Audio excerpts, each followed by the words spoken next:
statutory framework. That framework now has a vote date. The prediction market did not move to 71% because people got emotional. It moved because the math became undeniable to the people who actually bet money on outcomes. And then something happened this week that I want to be very specific about because this is not a clip you will see covered deeply anywhere else. Brian Armstrong and the Coinbase team put out a Q1 2026 update, and Armstrong said something that I think most people heard and did not fully register. He said that when clarity passes, what follows will look like what followed the Genius Act for stablecoins, where in the months after passage, hundreds of large companies in the United States came out and announced stablecoin integrations.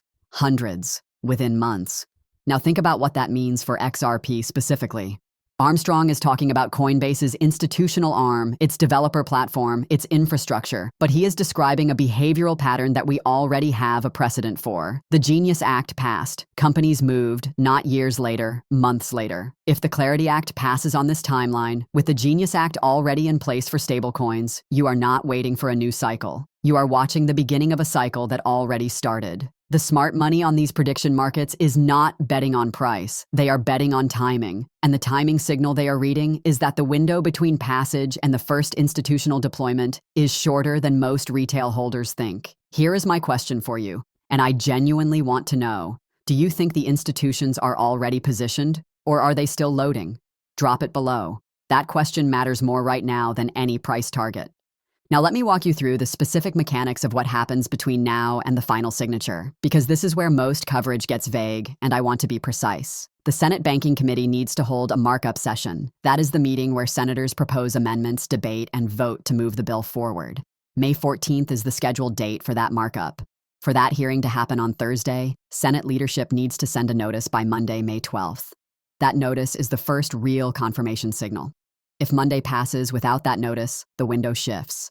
If Monday delivers the notice, and everything we are tracking suggests it will, then you have a Thursday vote that could put this bill on the floor of the full Senate within days. Now here is the dynamic that nobody is explaining clearly. Democrats have pushed for two things: ethics provisions and stronger DeFi protections. Senator Angela Alsobrooks, the Democratic senator who co-authored the stablecoin compromise with Senator Tom Tillis, went on record this week and said something remarkable.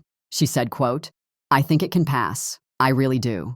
She said they have resolved the yield issue on stablecoins, the biggest single sticking point between the banking lobby and the crypto industry. She said everyone will walk away slightly unhappy, the banks and the industry both, which in Washington is actually the definition of a deal that gets done.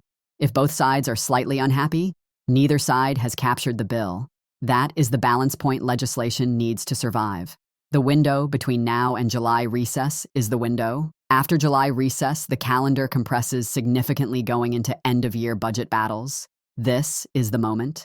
And the prediction markets at 71% are saying the smart money knows it. Paul Atkins, the SEC chair, came out in the last 48 hours and called on Congress to send the Clarity Act to President Trump's desk. And Michael Selig at the CFTC said something on record this week that I think is the most underreported line of this entire cycle. He said that the vision he and Atkins are pursuing is single regulator registration, where a firm currently forced to double register with both the CFTC and the SEC can come in, register once, and operate with full compliance clarity. That is not a small technical change. That is a structural removal of the largest compliance cost that has kept mid-tier financial institutions out of the crypto space. Right now, a company that wants to operate a crypto exchange in the US has to navigate two regulators with overlapping jurisdiction, conflicting guidance, and no formal coordination mechanism. Selig said they have already put a memorandum of understanding in place between the two agencies, sharing surveillance data, coordinating policy, making sure there are no gaps and no duplicative burdens.